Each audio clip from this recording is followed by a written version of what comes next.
Hola, hola, ¿qué tal chicos? Bienvenido a mi canal, mi primer video. Pues hoy les vengo a mostrar a cómo comprar mapas,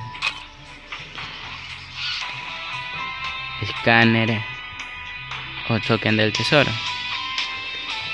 Pues vamos a ir a tienda, ponemos en canjear, luego lo vamos a token, bajamos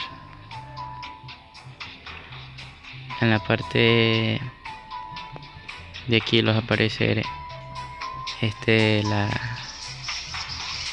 cosas que deseamos comprar, como fogata, airo, mapa, escáner o token. Pues en mi caso yo quiero comprar pues token, hagámoslo a token.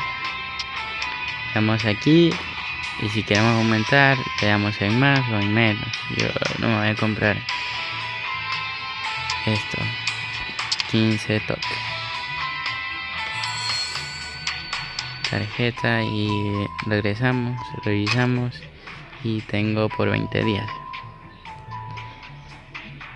22 días chicos. Bueno, les pido y se suscriban a mi canal. Recuerden, más después voy a estar subiendo videos jugando ya editados y apoyarme.